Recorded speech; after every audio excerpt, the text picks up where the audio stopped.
রাজ্যের শাসক দল, সেই শাসক দল যদি ভোটের সামনে দাঁড়িয়ে থাকে এবং সেই শাসক দল যদি 15 বছর রাজত্ব করবার পর এই ভোটের মুখে তার নির্বাচনী ইস্তাহার বা প্রতিশ্রুতি বা অঙ্গীকার যাই বলুন না কেন সেটি ঘোষণা করতে যায়, সেটি নিয়ে রাজ্যের বিরোধী দল, তামাম রাজ্যের সমস্ত জনগণ এবং সর্বভারতীয় সমস্ত সংবাদ মাধ্যম এবং জনগণের যেমন আগ্রহ থাকে তেমনি আমাদেরও ছিল।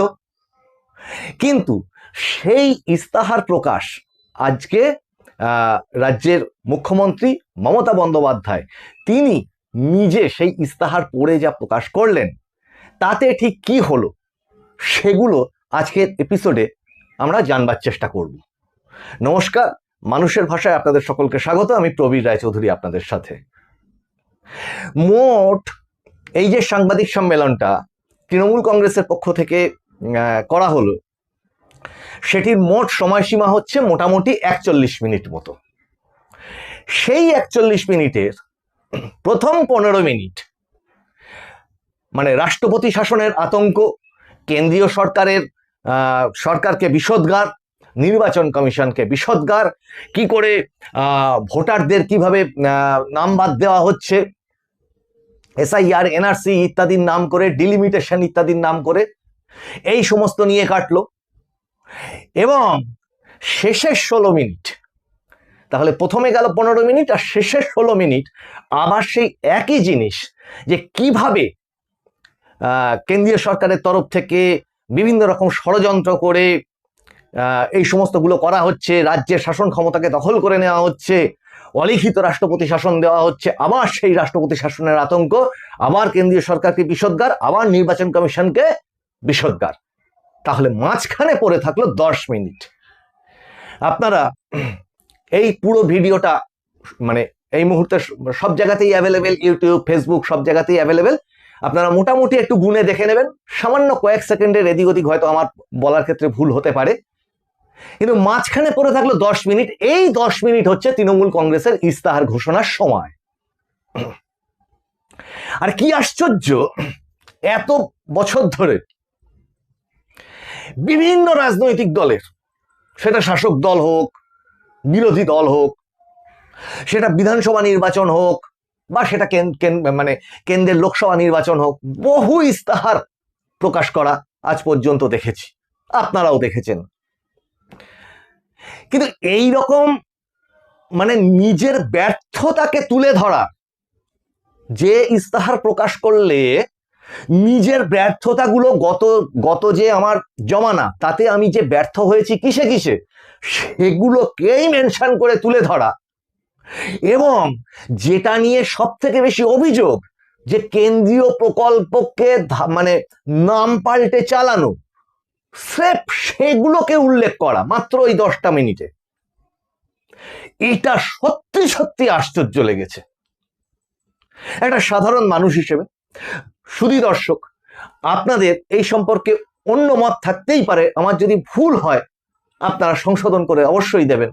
আপনারা জানেনই যদি আমার ভুল হয় আমি পরবর্তীতে সেটা সংশোধন করে বলিও। কিন্তু এ তো এক অভূতপূর্ব ইস্তাহার প্রকাশ, যেখানে এই মুখ্যমন্ত্রী বলছেন নাকি এই রাজ্যে কয়েক কোটি চাকরি হয়েছে।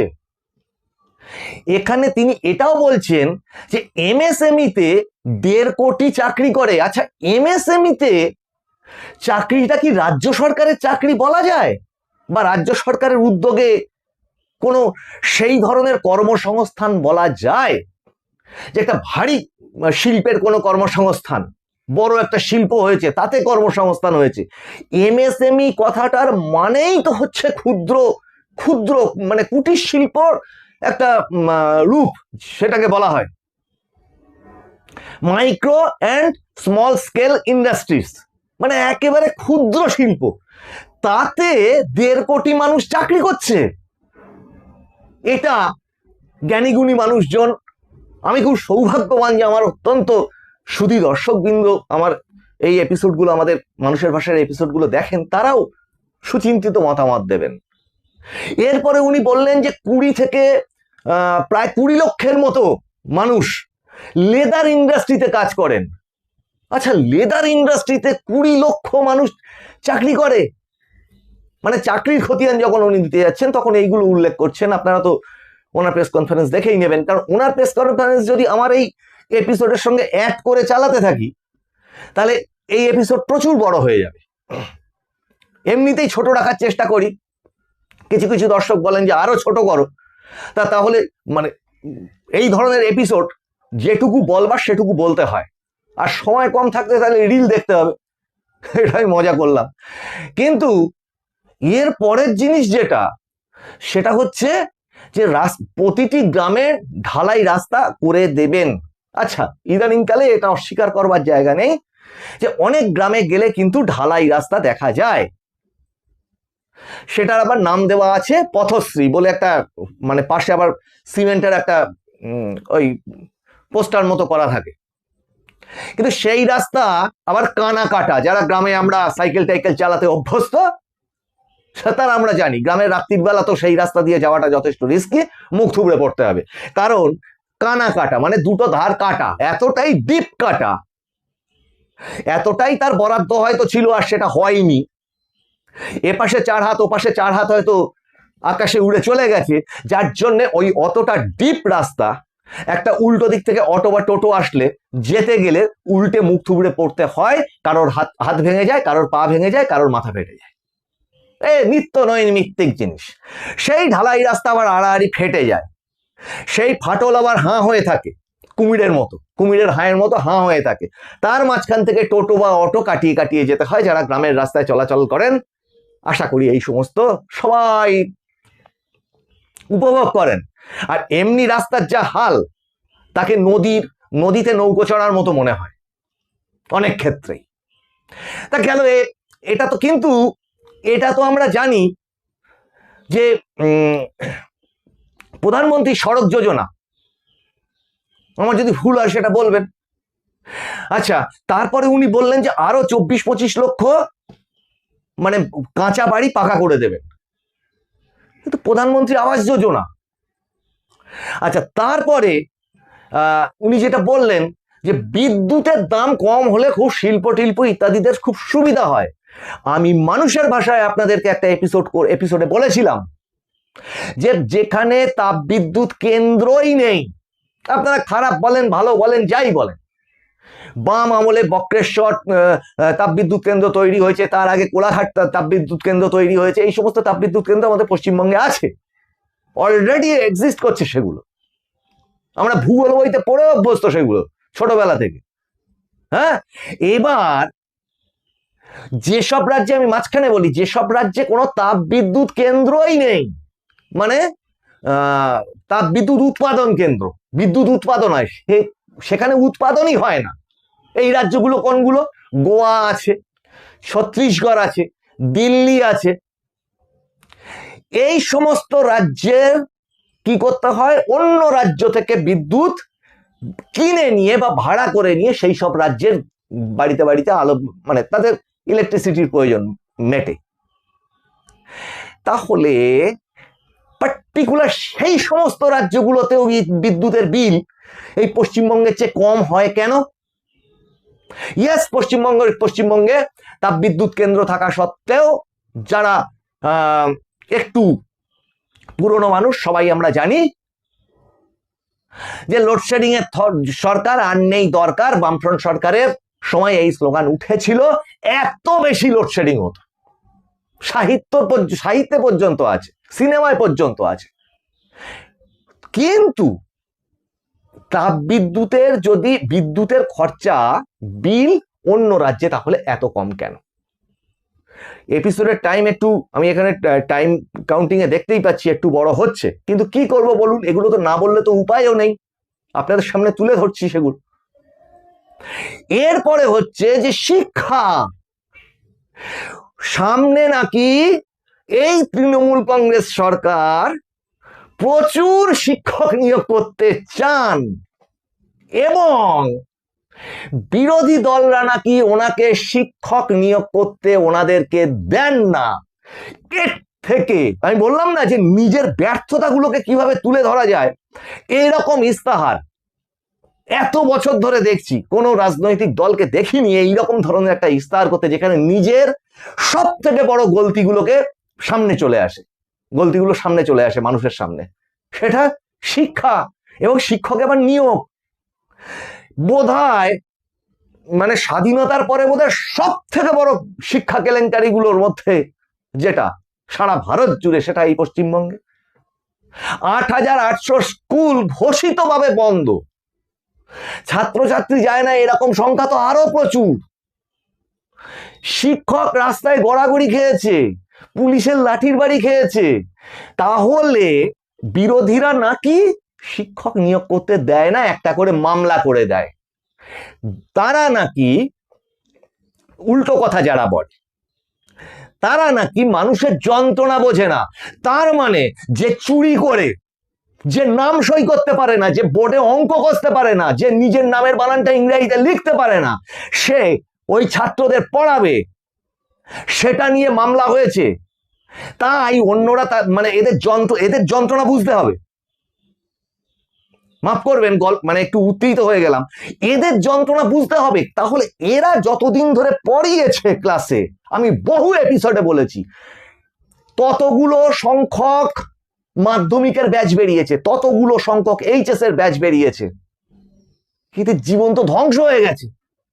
এই শিক্ষকগুলোই কিন্তু তাদের খাতা দেখেছে মাধ্যমিকের, এরাই হায়ার সেকেন্ডারির খাতা দেখেছে, এদের জীবন তো অন্ধকার করে দিয়ে চলে গেছে। আবার শিক্ষক নিয়োগ গেল। এরপরে আসছে স্বাস্থ্য। স্বাস্থ্য কি, উনি অনেক মানে আইসিসিইউ অ্যাম্বুলেন্স চালু করে দিয়েছেন, আরো কিছু হসপিটাল উনি বিভিন্ন ব্লকে বানাবেন।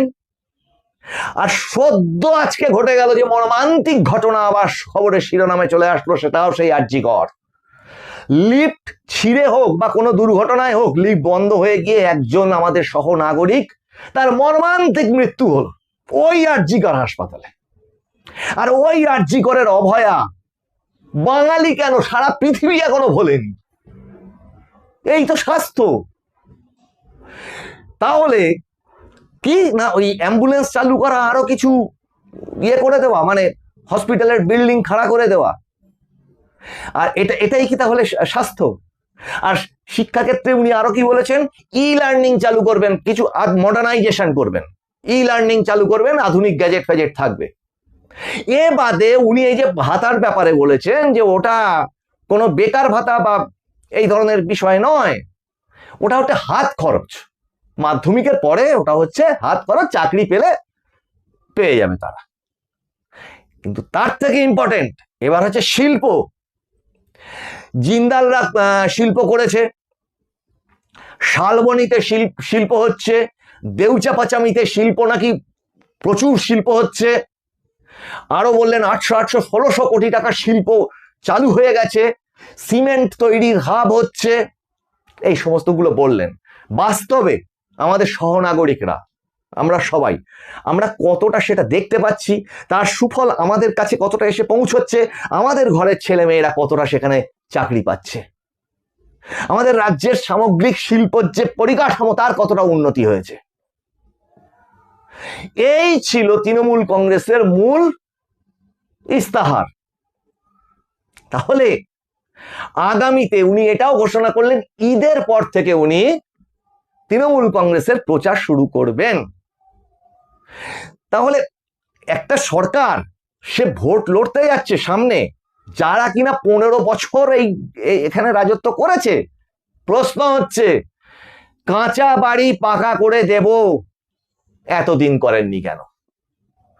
বিদ্যুতের বিল কমে যাবে আগামী দিনে, কমিয়ে দেব এতদিন কমেনি কেন? স্বাস্থ্য পরিষেবার ওই যা হসপিটাল তৈরি হবে, উনি মানে ওখানটা ঠিক আমি বুঝতেও পারিনি উনি ঠিক কি প্রকাশ করতে চাইলেন, কেন ভালো হয়নি? কেন আজও আরজি করে মেইনটেনেন্সের থাকা একটি লিফট, যেটা বিরোধী দলনেতা শুভেন্দু অধিকারী অভিযোগ করছেন, সেটিতে একজন সহনাগরিকের মৃত্যু হবে? তেমনি আমাদের এখানে তো আরো এগিয়ে থেকে আমরা চিন্তা করতে পারতাম যে আমাদের গ্রামে আরো বেশি পরিমাণে সিসিটিভি বিভিন্ন পোস্টে পোস্টে সিসিটিভির ইনস্টলেশন, তাতে সিকিউরিটির পরিমাণ বাড়ানো, নারী নিরাপত্তার পরিমাণ বাড়ানো, এই সমস্ত তো কিচ্ছু দেখতে পেলাম না সেখানে। রেশন নাকি দেন, তা সেটা তো আমরা জানি যে খাদ্য সুরক্ষা আইন সেটা ইউপিএ 2 সরকারের আমলে চালু হয়েছিল, এমনকি মোদী সরকারের আমলেও নয়। এবং হ্যাঁ, এটা সত্যি কথা যে করোনার পর থেকে নরেন্দ্র মোদী সেই যে বিনামূল্যে রেশন, এটা সারা দেশব্যাপী উনি এখনো পর্যন্ত দিয়ে যাচ্ছেন, এটা ওনার। কিন্তু খাদ্য সুরক্ষা যে আইনটা দেশের, সেটা দিয়ে বহু চর্চিত, যারা পুরনো মানুষজন আছেন সবাই জানেন, দীর্ঘদিন পার্লামেন্টে আলোচনা হয়েছিল, ইউপিএ 2 সরকারের আমলে এটা পাশ হয়েছিল। এবং তৎপরবর্তীতে নরেন্দ্র মোদী সরকার যেটা, তারা আসার পরে 2020 সালে এই কোভিড হওয়ার পরে এই বিনামূল্যে রেশন চালু হয়েছে, এখন সবাই পাচ্ছে। এবার উনি যেটা বলেছেন যে দুয়ারে রেশন, দুয়ারে সরকার যেমন হয়েছে, এবার দুয়ারে চিকিৎসাও নাকি হবে। সেটা কিরকম বস্তু সেটা আমরা এখনো দেখিনি। আগামী দিনে যদি ওনাদের সরকার আসে, আমাদের সেটাও হয়তো দেখতে হবে যে দুয়ারে চিকিৎসা কিরকম হবে। সত্যি কথা বলতে কি, আমরা মানসিকভাবে শারীরিকভাবে খুব অসুস্থ প্রতিদিন বোধ করছি। তাহলে চিকিৎসার ব্যবস্থার কি উন্নতি হয়, সেটা হচ্ছে কি, আর হসপিটাল যেতে হবে না কাউকে, এবার দুয়ারে চিকিৎসা এসে যাবে। হয়তো কিছু পয়েন্ট আমার বাদ গেল, কিন্তু সমস্তটাই যদি প্রথম 15 মিনিট আর শেষ 15 মিনিট, টোটাল 40 মিনিটের মধ্যে 30 মিনিট যদি রাষ্ট্রপতি শাসনের আতঙ্ক আর হচ্ছে কেন্দ্রীয় সরকারের প্রতি বিষদগার, কেন অফিসারদের ট্রান্সফার করে দেওয়া হচ্ছে, কিভাবে এই প্যারামিলিটারি বা সেন্ট্রাল ফোর্স আসলে বা বিভিন্ন অফিসাররা আসলে তাদের কিভাবে মানে গ্যাসের ব্যবস্থা করবেন, এই জিনিসগুলো কি মানে একটু সুস্থ বুদ্ধিসম্পন্ন নাগরিক এগুলো কি ভেবে দেখার নয়? মানে এর আগে কি আমাদের ভোট হয়নি? আগে আমাদের এখানে রাজ্যে কোনো সেন্ট্রাল ফোর্স আসেনি? তাদের মানে তারা হোটেলে থাকবে, সে টাকা দেবে কে? এই ধরনের অভিযোগ এখন সবটাই আপনাদের সামনে তুলে ধরলাম। আমাদের মনে হয়েছে যে ঠিক যে যে জায়গাগুলোতে ওই যে রেশন, দুয়ারে রেশন কেলেঙ্কারি একটা বিশাল বড় কেলেঙ্কারি, যাকে যে হচ্ছে মানে সব থেকে বড় যার নাম উঠে এসেছিল, তিনি আবার ওনাদের দলের প্রার্থী করেছেন তাকে। মানে কিছুদিন জেল খেটে আসার পর তিনি এখন জামিনে হয়তো বাইরে আছেন। মানে এমন একটা ইস্তাহার, যে ইস্তাহারটাতে সমস্ত নিজের গলতিগুলোকে তুলে দেওয়া যায়। তা নীরেন্দ্রনাথ চক্রবর্তীর একটা কবিতা আমাদের ছাত্র জীবনে আমরা পড়তাম, উলঙ্গ রাজা। এখানে আমি কিন্তু ওনাদেরকে বলছি না, আমি কবিতাটার কথা বলছি। তাতে একটা লাইন ছিল যে রাজা তোর কাপড় কোথায়। এটা আমি কিন্তু ইউটিউবকেও বলছি, এটা ইউটিউব কন্টেন্ট পলিসিকে ভায়োলেট না করে বলছি, এটা একটা কবিতার লাইনকে কোট করছি। এটা সমস্ত আমার বক্তব্যের পর এটা একটা কবিতার লাইনকে কোট করছি, যে কোনো একজন শাসকের প্রতি যখন সাধারণ মানুষজন তাকে সতর্ক করে, সমালোচনা করে, তখন সেই শাসকের উচিত তার নিজের দিকে তাকানো। এটুকুই বললাম। আমাদের এপিসোডগুলো কেমন লাগছে সেটা জানাবেন। এই এপিসোডটা একটু বড় হলো, আবার তার জন্য মার্জনা চাইছি। এর থেকে আরো বলার ছিল, আরো অনেকগুলো পয়েন্ট হয়তো মিস করলাম, তার জন্য মার্জনা করবেন। আপনাদের সুচিন্তিত মতামত জানাবেন। আপনাদের প্রচুর সাপোর্ট পাচ্ছি, তার জন্য আমরা কৃতজ্ঞ, প্রণাম জানাচ্ছি, নমস্কার জানাচ্ছি, সকলকে শুভকামনা জানাচ্ছি। ভালো লাগলে লাইক, শেয়ার, কমেন্ট করবেন, সাবস্ক্রাইব করবেন, নোটিফিকেশন অন করে রাখবেন। আপনাদের সঙ্গে আবার দেখা হচ্ছে সামনের এপিসোডে। আপনারা নজর রাখুন মানুষের ভাষার পর্দায়। নমস্কার।